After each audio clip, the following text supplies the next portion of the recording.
The conference chamber fell silent as Ambassador Karen Mitchell placed both palms flat on the crystalline table. Across from her, the three representatives of the Galactic Council sat with expressions ranging from smug satisfaction to barely concealed contempt. High Chancellor Vexthar of the Krellian Empire leaned back in his hover seat, his 6 eyes blinking in sequence. "You cannot be serious, human," Vexthar said, his translator rendering his words with synthetic precision. "We offer you 12 colony worlds, full trading rights, and a seat on the Minor Species Advisory Board. This is more than your kind deserves." Karen's jaw tightened. Behind her, Captain Derek Hayes of the Earth Defense Fleet remained perfectly still, though his hand rested near his sidearm. The other human delegates, scientists Lisa Park and Commander Jake Morrison, exchanged quick glances. "Let me understand this clearly," Karen said, her voice level and cold. "You're offering us worlds you've already stripped of resources, trading rights that require us to pay 70% tariffs, and an advisory position with 0 actual voting power." The second council member, a floating Nethrix named Quarren, pulsed with colors that the translator interpreted as laughter. "You should be grateful we acknowledge your existence at all. Your species has been spacefaring for barely 2 centuries. We have ruled the galaxy for 12,000 years. Then you've had 12,000 years to forget what it means to fight for survival," Karen replied. The third council member, a towering Vordak called Thundries, slammed a massive fist on the table. The entire structure shuddered. "You dare threaten this council? Your entire fleet consists of 300 primitive vessels. We command 14,000 warships across 47 star systems." Karen stood slowly. The other human delegates rose with her. "We came here in good faith," she said. "We came seeking partnership, not subjugation. You've made your position clear." Vexthar's eyes narrowed. "Sit down, Ambassador. We have not dismissed you. We dismiss ourselves," Karen said. She gathered her data slate and turned toward the exit. "If you walk through that door," Quarren warned, colors shifting to aggressive reds and blacks, "you walk away from the only protection your species will ever have. The Krellian armadas will reduce your colonies to ash. The Nethrix commerce guilds will embargo every trade route to your systems. The Vordak clans will hunt your ships for sport." Karen paused at the threshold. She looked back over her shoulder. "Then I guess you'll finally learn what humans do best," she said.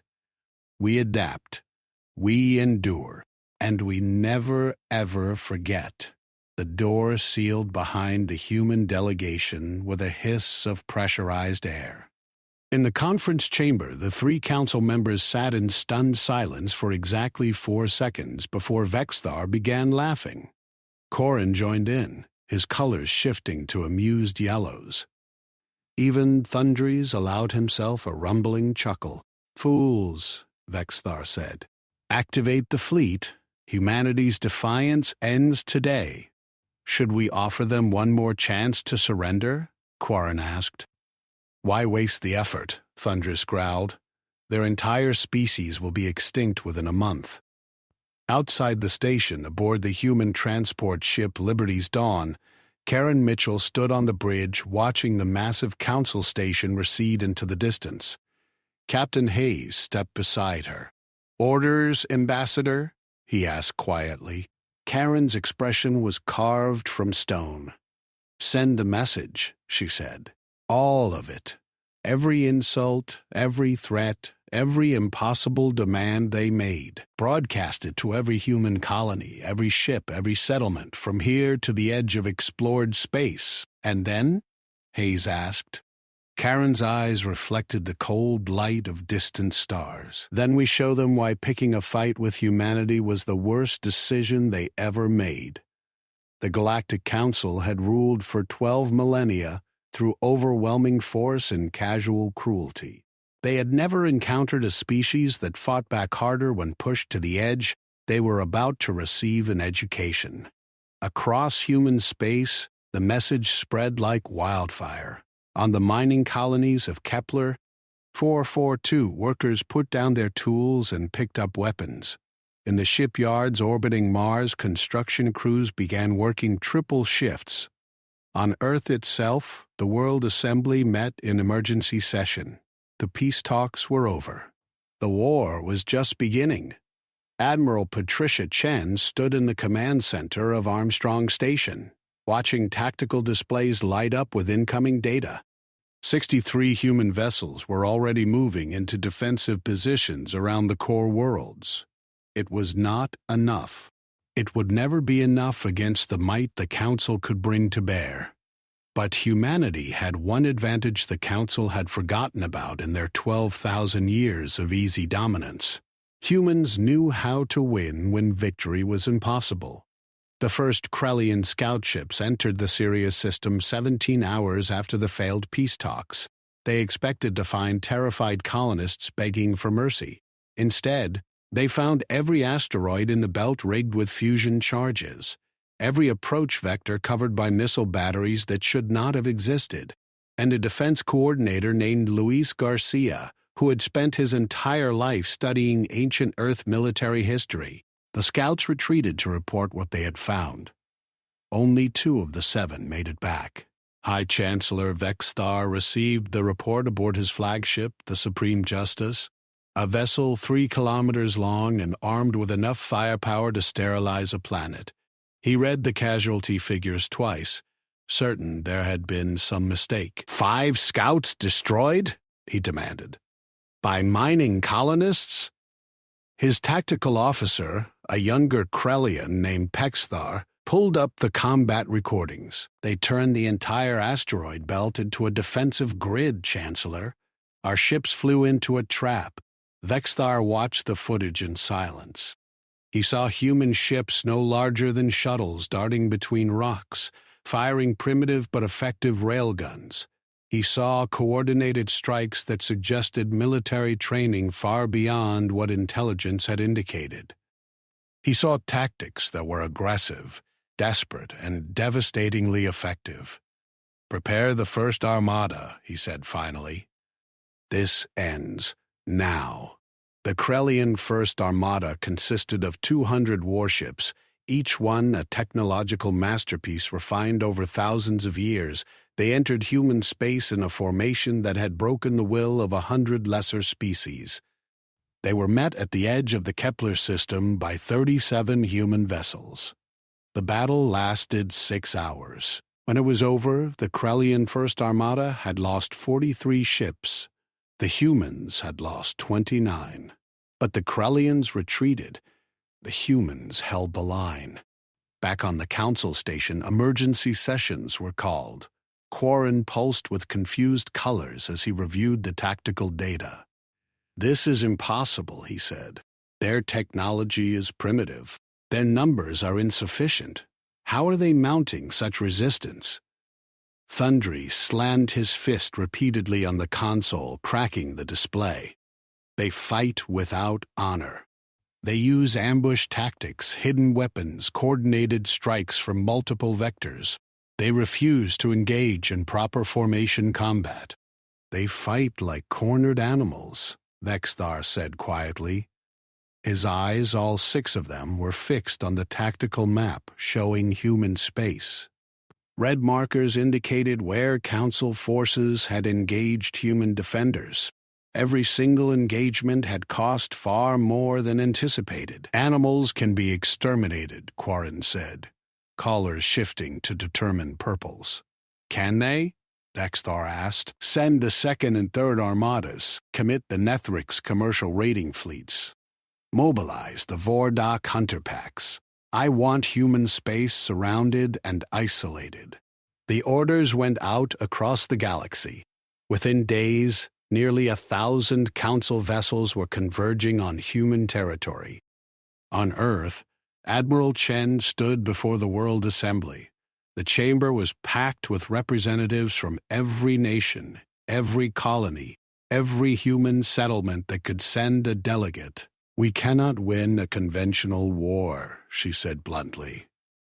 "The Council has resources we cannot match, numbers we cannot overcome, and technology we cannot counter directly." Silence filled the chamber. "But we can make them bleed," Chen continued. "We can make every system they take cost them ships they cannot easily replace. We can strike at their supply lines, their support vessels, their command structures. We can fight a war they have never experienced before." A delegate from the Europa colony stood. Her name was Monica Rivera, and her settlement had already been evacuated in anticipation of the coming assault. "What you are describing is a guerrilla war on an interstellar scale," she said. "The cost in human lives will be catastrophic." "Yes," Chen agreed. "But the alternative is extinction. They will not offer terms again. They will not negotiate. They walked away from peace just as surely as we did. The vote was unanimous. Humanity would fight." The Krellian Second Armada arrived at the Tau Ceti system expecting an easy victory. They found the planet evacuated and the orbital infrastructure rigged to explode. When they moved to investigate, human ships emerged from behind the system's gas giant and struck the Armada's supply vessels. 12 support ships were destroyed before the Krellians could respond effectively. The pattern repeated across human space. The Council forces would arrive in overwhelming strength, only to find minimal resistance and maximum destruction. Colonists evacuated ahead of the fleets, taking with them everything that could be moved and destroying everything that could not. Every victory the Council claimed was hollow, every system they took was worthless, and every engagement cost them ships. High Chancellor Vexthar stood before the full Galactic Council, facing questions from representatives of 47 different species. The casualties were mounting, the costs were escalating, and humanity still fought. "How much longer?" demanded a Nethrix merchant prince. "My guilds have lost 16 trade vessels to human raiders. This war is becoming expensive. The humans cannot sustain their resistance indefinitely," Vexthar insisted. "We have superior numbers, superior technology, superior resources." A Vordak clan leader rose, her combat armor gleaming. "Then why have my hunters lost 37 ships trying to track down human guerrilla squadrons? These primitives fight like demons." Vexthar had no answer that would satisfy them. In the ruins of the New Boston colony on Kepler, 442 Commander Jake Morrison crouched behind rubble with 15 surviving defenders. The Krellian occupation force had landed 3 hours ago with 200 soldiers. Morrison's people had killed 47 of them and were still fighting. His communicator crackled. It was Lisa Park, calling from a hidden bunker 5 kilometers away. "Jake, we have orbital scans showing more dropships inbound. You need to extract now." "Negative," Morrison replied, firing a burst from his rifle that took down another Krellian soldier. "Every minute we keep them engaged here is one more minute for the civilians to reach the evacuation ships." "You will die," Park said flatly. "Then we die buying time," Morrison said. "Tell Admiral Chen we held the line." The transmission ended. Morrison turned to his remaining defenders, men and women who had been miners and engineers and teachers before the war. Now they were soldiers, and they fought with the desperation of people defending their only home. The battle for New Boston lasted another 2 hours. When it was over, no human defenders remained alive, but the civilians escaped, all 3,000 of them. And throughout human space, the story of New Boston spread. It became a rallying cry, a reminder of what was at stake, and a promise of what humans would endure to survive. The war entered its 3rd month. The Galactic Council had deployed nearly 2,000 ships, humanity fielded barely 300 combat-capable vessels. By every strategic measure, the humans should have been crushed. Instead, the casualty reports showed a different story. The Council had lost over 400 ships. Humanity had lost 160. And the humans were getting better, learning, adapting. In the shipyards of Mars, engineers worked around the clock. They studied captured Krellian technology, reverse-engineered Nethrix shield generators, analyzed Vordak weapon systems. What they could copy, they copied. What they could improve, they improved. What they could weaponize, they weaponized. Captain Derek Hayes commanded the destroyer Defiant, one of the newest vessels in the human fleet. It incorporated technology that had not existed 3 months ago, tactics developed in the crucible of desperate combat, and a crew that had nothing left to lose. His mission was simple and suicidal. Strike at the Council supply depot in the Arcturus system, destroy as much materiel as possible, and try to escape. Hayes knew the odds. He volunteered anyway. The Defiant entered Arcturus space using a flight path calculated by Lisa Park, who had become humanity's foremost expert on Council sensor networks. The destroyer moved like a ghost between the massive Council cargo vessels, its experimental stealth systems masking its presence just long enough. Hayes gave the order. Missiles launched, railguns fired. The Defiant's crew worked with mechanical precision, targeting fuel depots and ammunition stores. The explosions were spectacular. 17 supply ships detonated in a cascade of secondary blasts. The Council logistics hub for the entire sector was crippled. The Defiant did not escape. Krellian interceptors caught the destroyer at the edge of the system. But Hayes's crew managed to transmit all their combat data back to human space before the ship was destroyed. The sacrifice was noted. The tactical information was invaluable, and 23 Council vessels had to withdraw from offensive operations because they could no longer be supplied. High Chancellor Vexstar reviewed the latest reports in his private chambers. The numbers were undeniable. The war that should have ended in weeks had dragged on for months. The species that should have been easily crushed continued to fight back with increasing effectiveness, and the other Council members were beginning to question his leadership. He activated a secure channel to his intelligence chief. "Find me a way to end this," he demanded. "I do not care how. Biological weapons, orbital bombardment, whatever it takes. Humanity must be broken." The intelligence chief hesitated. "Chancellor, if we escalate to weapons of mass extinction, the minor species we govern may begin to fear they are next. It could destabilize the entire Council structure." "Then find me another way," Vexstar snarled, "before this defeat becomes permanent." The intelligence chief signed off, leaving Vexstar alone with his thoughts. He pulled up the initial assessment of humanity from 2 years ago. Primitive, weak, insignificant. Every word now seemed like mockery. On Earth, Ambassador Karen Mitchell addressed a joint session of the World Assembly via hologram from the Military Command Center. Her face showed the strain of months of unrelenting pressure. "We have bought ourselves time," she said. "Every battle, every sacrifice, every desperate stand has shown the Council that we will not surrender.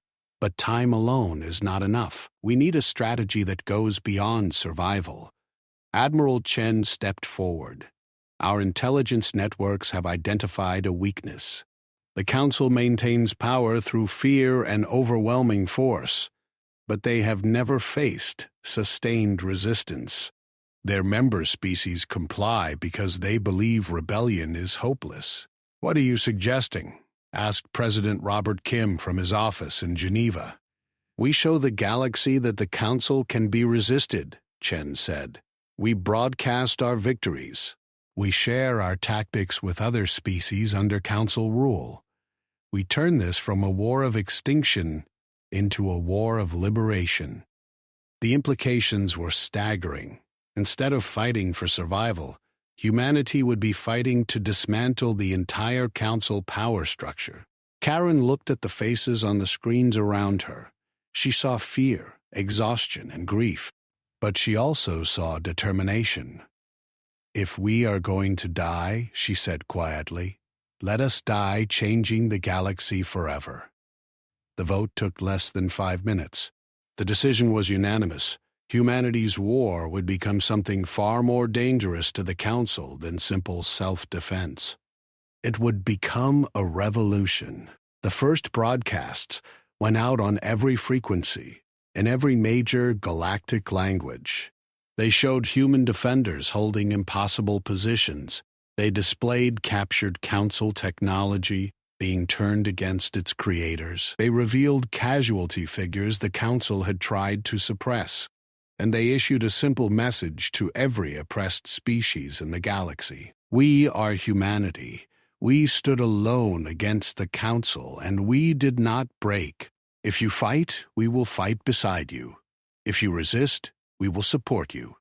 If you rise up, we will not let you stand alone. The response was immediate and chaotic. On 17 different worlds, minor species began acts of sabotage against Council installations, trade routes were disrupted, garrison forces reported unrest. The carefully maintained order of 12,000 years began to fracture. High Chancellor Vexthar watched his empire begin to crumble and realized the fatal error. They should have offered humanity real partnership. They should have negotiated in good faith. They should have recognized that some species, when pushed to extinction, would choose to burn the galaxy down rather than die quietly. He had awakened something the Council had forgotten existed: the rage of the oppressed, the fury of the desperate, the determination of people with nothing left to lose. And now it was too late to stop it.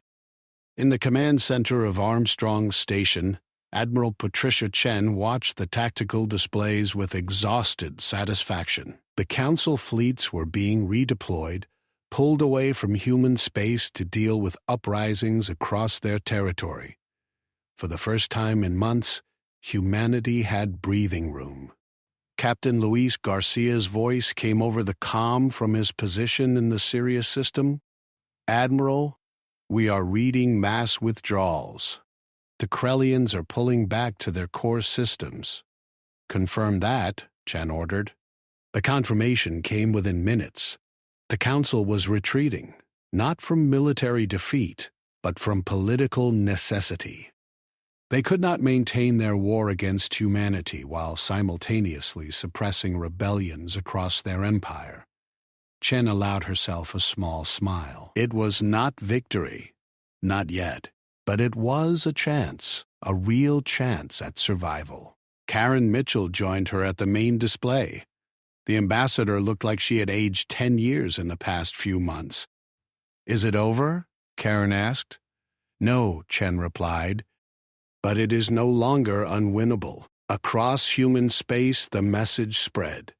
The Council was retreating. The impossible had happened. Humanity had survived.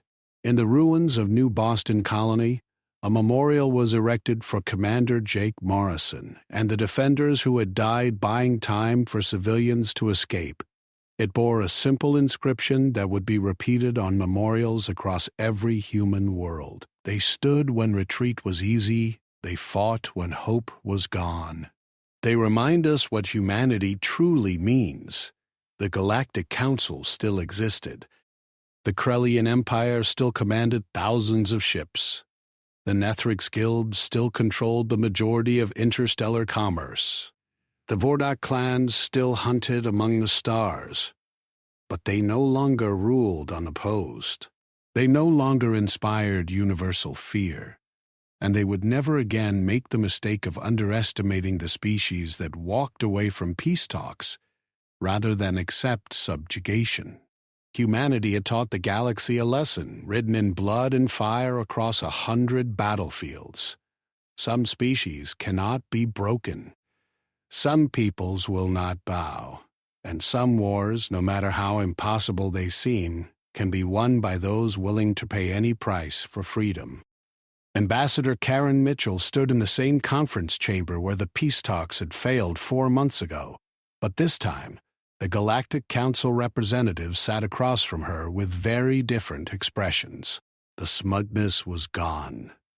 The contempt had vanished. In their place was something the Council had rarely shown to any species: respect. High Chancellor Vexthar spoke first. His 6 eyes blinked slowly, and when the translator rendered his words, they carried a weight of reluctant acknowledgement.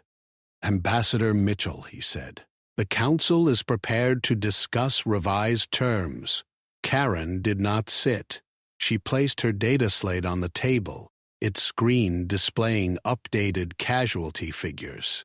417 Council vessels destroyed, 32 colonies in open revolt, trade routes disrupted across 9 sectors. "We do not seek revised terms, Chancellor," she said.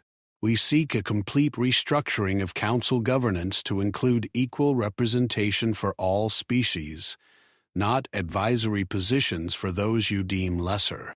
The chamber fell silent. Behind Karen, Admiral Chen, Captain Hayes, and the newly promoted Commander Lisa Park stood witness. Quarren pulsed with uncertain colors. "You ask us to dismantle 12,000 years of order? I ask you to build something better," Karen replied. "Or we continue this war until your order collapses entirely." Thundrus growled low in his throat. "You truly believe you can win?" Karen met the massive Vordak's gaze without flinching. "We have already won, Chancellor Thundrus. We proved that the Council is not invincible. We showed the galaxy that resistance is possible. Whether you acknowledge it or not, the empire you knew is over. The only question is, what comes next?" Dexter looked at his fellow council members.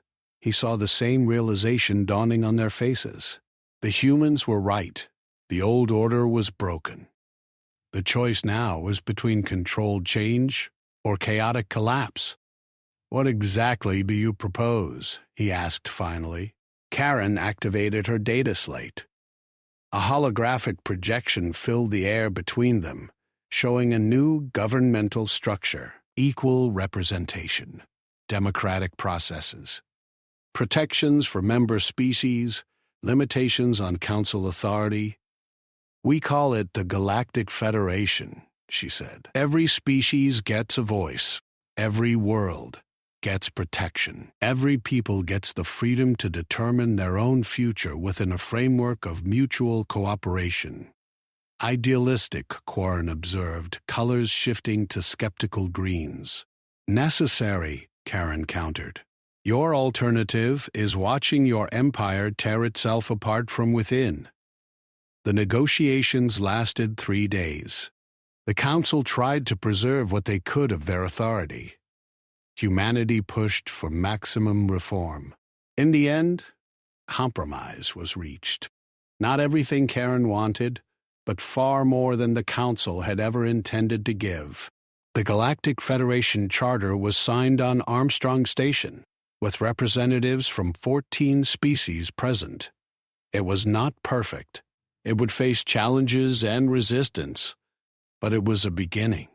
As Karen placed her signature on the document, she thought of Commander Morrison and Captain Hayes and all the others who had died to make this moment possible. Their sacrifice had purchased not just survival, but transformation.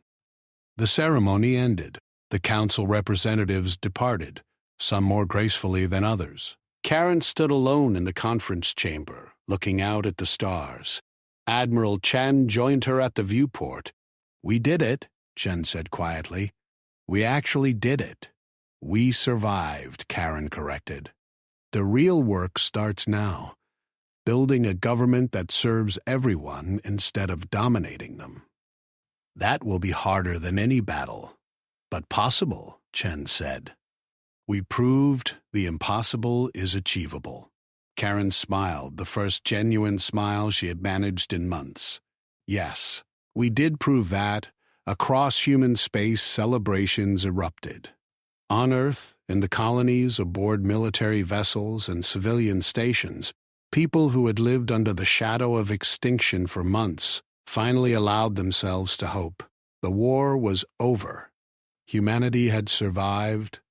The galaxy would never be the same. In the shipyards of Mars, engineers began converting military production back to civilian purposes.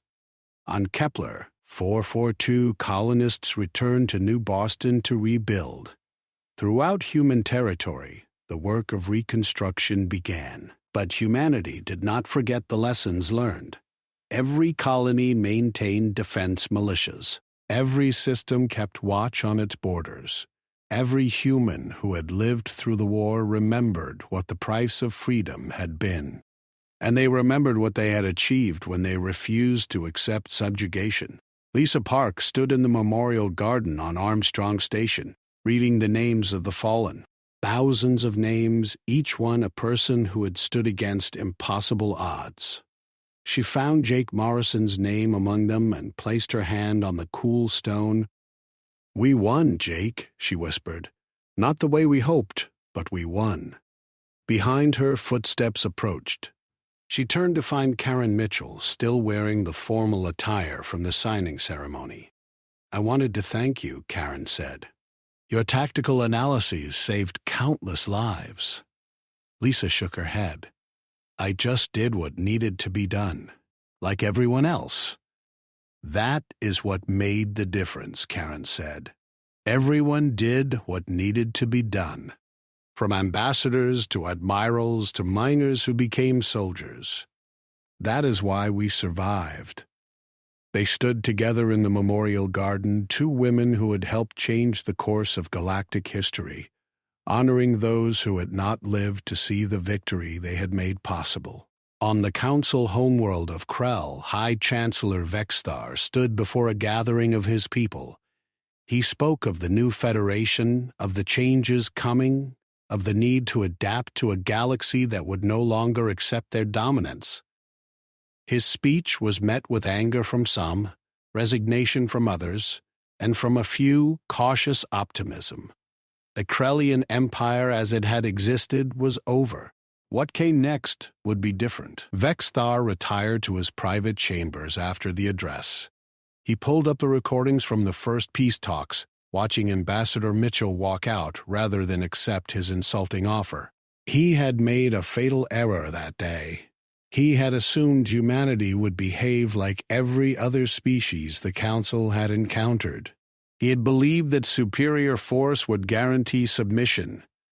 He had forgotten that sometimes the weak refuse to acknowledge their weakness, and in that refusal, they find strength that changes everything. The transition to the Galactic Federation was neither smooth nor simple. The Krellians resented their loss of absolute power. The Nethrix struggled to adapt to regulated commerce. The Vordak found it difficult to abandon their culture of dominance. But the Federation held together, reinforced by the memory of what happened when the old order was challenged. No one wanted to be on the wrong side of another war like the one humanity had fought. Slowly, grudgingly, the galaxy began to change. Species that had been subjugated for millennia found their voices. New technologies were shared instead of hoarded. Old grievances were addressed instead of suppressed. It was imperfect and frustrating and sometimes seemed impossible. But it was also hopeful in a way the galaxy had not been for 12,000 years. 10 years after the peace talks that had failed, Ambassador Karen Mitchell retired from diplomatic service. She returned to Earth, to a small house in the mountains where she could watch the sunrise and remember the people who had not survived to see this new age. She was older now, marked by the weight of the decisions she had made and the lives those decisions had cost. But she did not regret walking out of that conference chamber.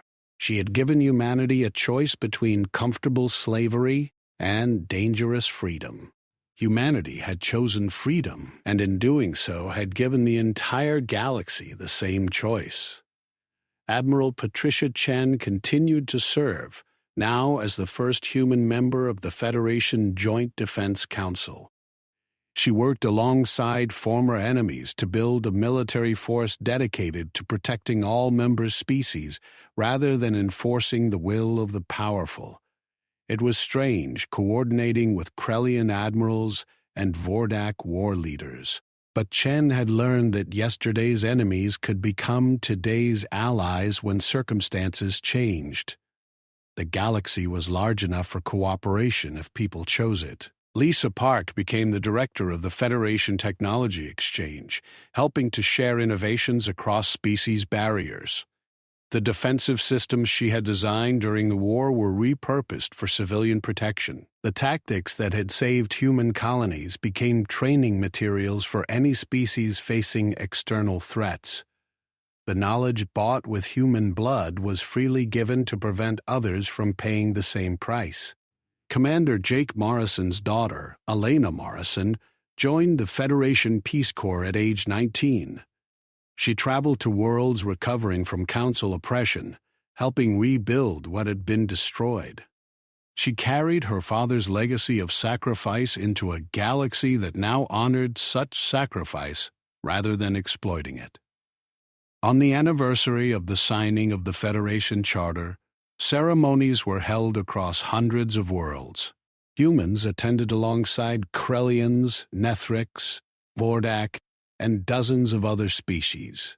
They remembered the war that had changed everything and recommitted to building something better than what had existed before. High Chancellor Vextar, now retired and serving as a historical advisor to the Federation Council, was invited to speak at the ceremony on Armstrong Station.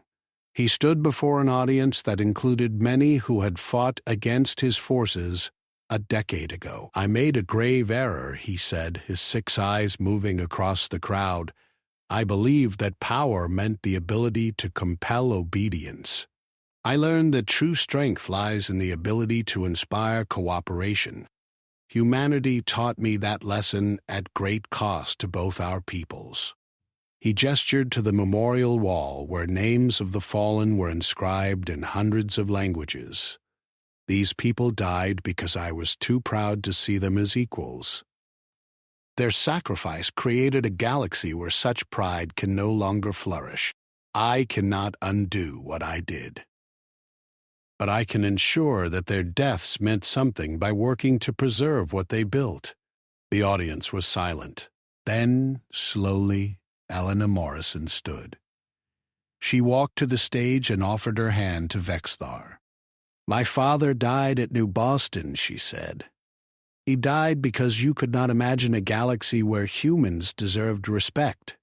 But he also believed that people could change, that enemies could become allies, that yesterday's wars did not have to define tomorrow's peace." Vextar took her hand. In that gesture, a Krellian chancellor who had ordered the deaths of thousands acknowledged the humanity of a species he had once dismissed as primitive. The applause that followed was not for forgiveness.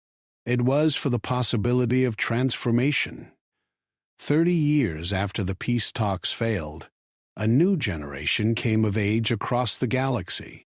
They had grown up in the Federation, knowing only the stories of the old Council regime. To them, the idea that species would be denied representation based on their technological development seemed absurd. They attended integrated academies where Krellian students studied alongside humans, where Nethrix and Vordak collaborated on research projects, where the barriers of the old order seemed like ancient history. But the older generation made sure the history was not forgotten. Museums preserved the records of the war. Educational programs taught the lessons learned. Memorial sites honored the sacrifices made. Because the peace of the Federation was not guaranteed. It existed only because people chose it daily, and that choice required remembering what came before. Karen Mitchell died at age 87, surrounded by family and the respect of a galaxy she had helped reshape. Her funeral was attended by thousands, with representatives from every Federation member species. Her epitaph, carved in stone on a monument overlooking the site where the first Federation charter was signed, read simply, "She walked away from comfortable chains and chose dangerous freedom." It became a saying throughout human space and beyond. When faced with difficult choices, when easy compliance beckoned, people would remember Ambassador Mitchell walking out of that conference chamber and ask themselves what freedom was worth. Usually, the answer was everything. The galaxy that emerged from those turbulent decades was not perfect. The Federation faced challenges, internal conflicts, and external threats. But it faced them together, as partners rather than as rulers and subjects. Species that had been enemies learned to work together. Technologies that had been jealously guarded were shared for the common benefit. Resources that had been hoarded were distributed more equitably. It was messy and complicated and sometimes frustrating, but it was also hopeful and cooperative and fundamentally more just than what had existed before. And it existed because humanity had made a choice in a conference chamber 3 decades ago. When offered subjugation, they had walked away. When threatened with extinction, they had fought back. When given the opportunity to build something new, they had insisted on building something better for everyone. The fatal error the Galactic Council made was not underestimating human military capability, though they did that. It was not failing to recognize human determination, though they did that too. Their fatal error was forgetting that power built on fear and domination is inherently unstable. That order maintained through oppression will eventually fracture. That any system that denies basic dignity to its members carries the seeds of its own destruction. Humanity did not destroy the Galactic Council through superior force. They destroyed it by refusing to accept their assigned place in a hierarchy built on injustice. And in that refusal, they created space for others to refuse as well. The galaxy that emerged was chaotic, challenging, and uncertain. But it was also free in a way it had not been for 12,000 years. And freedom humanity had proven was worth fighting for, worth dying for, worth building a civilization upon. In the end, the Galactic Council's greatest mistake was not recognizing this truth until it was too late. By the time they understood what they had awakened by pushing humanity to the brink, the old order was already crumbling. And from its ruins, something better had begun to grow. The story of humanity's walk away from the peace talks became legend across the Federation. It was told to children as a lesson about standing up for what is right. It was studied by historians as a pivotal moment in galactic governance. It was remembered by veterans as the beginning of the war that changed everything. But perhaps most importantly, it was remembered by the oppressed throughout the galaxy as proof that even the most powerful empire can fall when people refuse to submit. That refusal, that single moment when Ambassador Karen Mitchell chose dignity over safety, echoed across the stars for generations. It reminded every species, every world, every individual that they had a choice in how they were governed. And sometimes the choice to walk away from unacceptable terms was the first step toward building something better.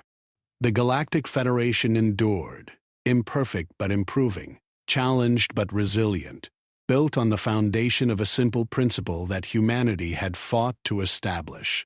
All people deserve freedom. All species deserve respect.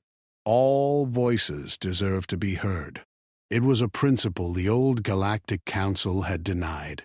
It was a principle humanity had bled to defend. And it became the principle upon which a new galactic civilization was built. Decades turned to centuries. The Federation grew stronger, incorporating new species as they reached the stars, working to prevent the mistakes of the past from being repeated. The memory of the war faded from living experience, but remained preserved in history, and always, in every negotiation, in every treaty discussion, in every moment when powerful interests tried to impose their will on the weak, someone would remember the story of Ambassador Mitchell walking out of that conference chamber. They would remember that sometimes the only way to achieve real peace is to refuse false peace. They would remember that dignity is not negotiable. They would remember that humanity, when pushed to the edge of extinction, chose to fight for a better galaxy rather than accept survival as subjugated servants, and in remembering, they would find the courage to make the same choice. That was the true legacy of the failed peace talks. Not the war that followed, not the casualties inflicted, not even the federation that emerged. The legacy was the lesson that freedom is worth the cost, that dignity cannot be bargained away, and that sometimes walking away from the negotiating table is the most powerful negotiation of all. The Galactic Council learned this lesson too late to save their empire. The galaxy learned it in time to build something better, and humanity, the species that had been offered scraps and demanded equality, became known throughout the stars not for their military victories or technological achievements, but for the simple, revolutionary act of refusing to accept subjugation. They walked away from peace talks that offered them survival without dignity. And in doing so, they taught the galaxy what true peace actually required: equality, justice, respect. Everything else was just a prettier form of slavery.